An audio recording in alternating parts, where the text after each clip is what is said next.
Hello there, people of YouTube. Today is going to be a bit of a different video. I had this game that I thought was pretty fun, and it had a great, wholesome ending, so why wouldn't I share it to you amazing people on YouTube? This was a game that I had during the Blood Hunt. I was just doing some casual grinding, and I decided to save it for later.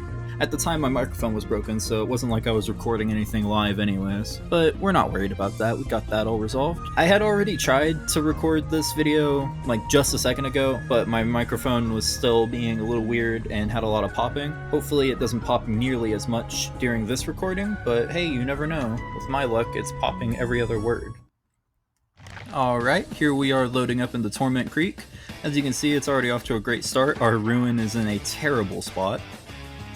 Using Lethal Pursuer, I saw that 3 of the Megs clustered together, so immediately I go after them. First thing you'll notice about this match was that everybody was using the new pig mask. Start off getting a quick tentacle whip, and then I immediately bounce to another target.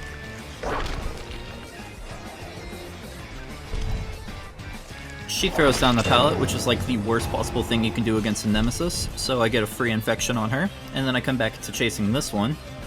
Pull a slick move where I bust through the wall, Mr. X style. Miss the easiest swing ever, and decide to push her off the vaccination case. I score a right hook on this one.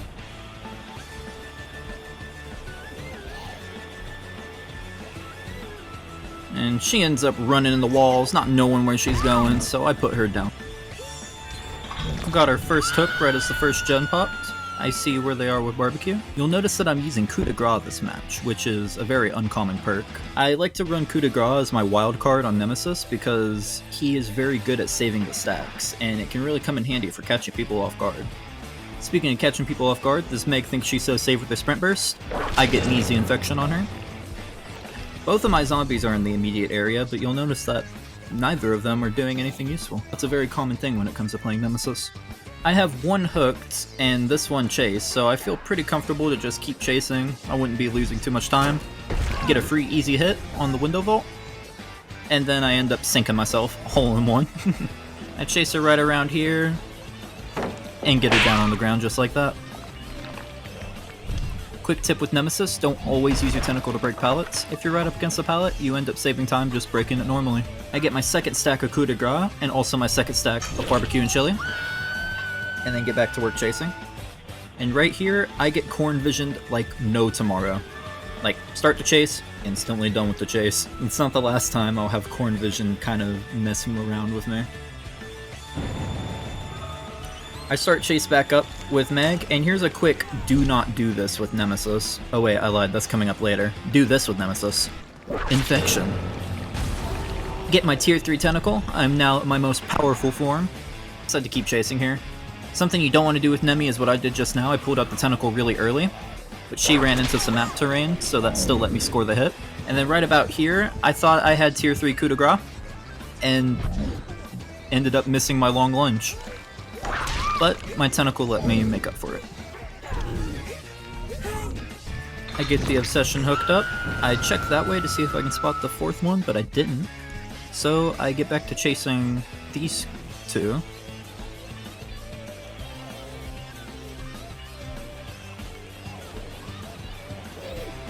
She fakes the window vault, but I saw it coming, so I managed to still score a hit point blank.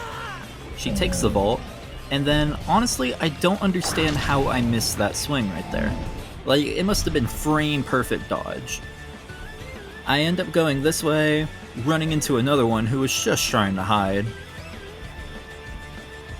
Right here, I kind of make a mistake of keeping on chasing around this terrain instead of just going for a punch. I really wanted that tentacle, and that really buys them more time than you would think. So as a Nemesis, don't get too gluttonous for your tentacle. Right here, I use my tentacle to zone out the window, and then flick it to the left to get her on the ground. I get this Meg hooked up, and I see all 3 of them with my barbecue and chili, so I'm feeling confident. I get right back to chasing. And then this one right here almost got me with the corn vision, but I managed to score the infection. And I think she's gonna run recklessly for the save, but she ends up not doing anything like that. I miss a tentacle right here because I got a little too nervous with my aim. but luckily I'm able to hit my next one. And soon enough, she's down on the ground. You'll notice whenever I play Nemesis, I like to go for as much tentacles as I possibly can. It is by far my favorite way to play him, just nothing but tentacle. I don't really like the common strategy of just use save the best for last. I think that using save the best for last on Nemesis is like using save the best for last on Huntress, you know? Like with Huntress, you want to hit the majority of your attacks using your hatchets, and I think the same goes for Nemi. You want to hit most of your hits using your tentacle. I chase my obsession off the generator. Right about here is where it blows my mind that they didn't find my ruin, because like it's right there. It's not like the corn is that bad. Get an easy hit on her.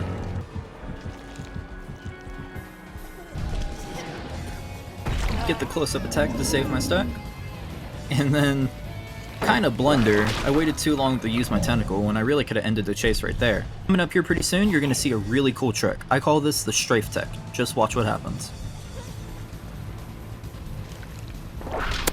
I use the very last second of the lingering hitbox to still score the hit. This is one of the weirdest aspects about Nemesis, but if you didn't know, the hitbox of the whip lasts for about a third of a second after the animation finishes. This means that you can follow them with your body and still score hits about a third of a second after you throw your attack.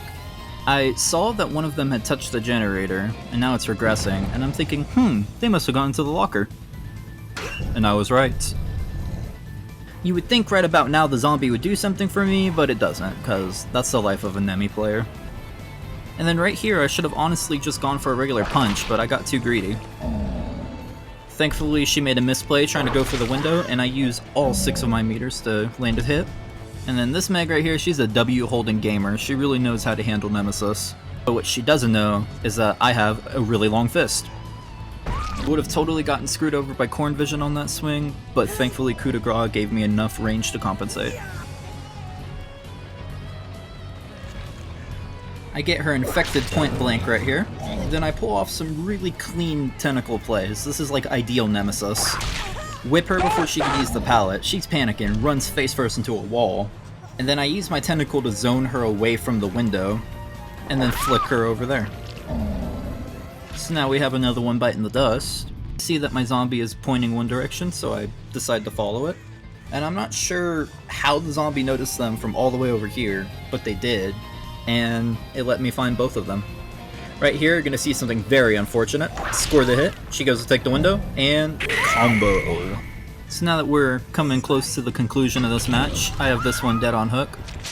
And then our last survivor is running away. Okay, it's time to race to the hatch. It's time to finish this game out, when suddenly hatch opens right in front of my feet.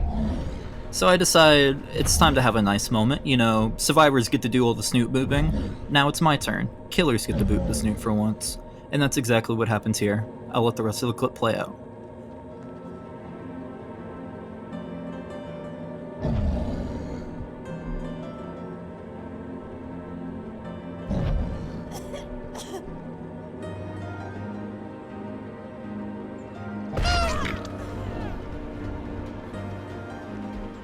Meg gets a little confused, so I gently help her, and I'm polite enough to carry her over to the hatch myself. Alright, that's gonna do it for this post-commentary. Like I said, this was just a game that I liked so much I didn't want to let it go, so here I am sharing it with y'all on YouTube.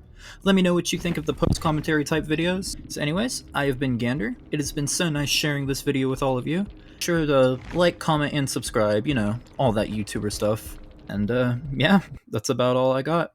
See you in the next one.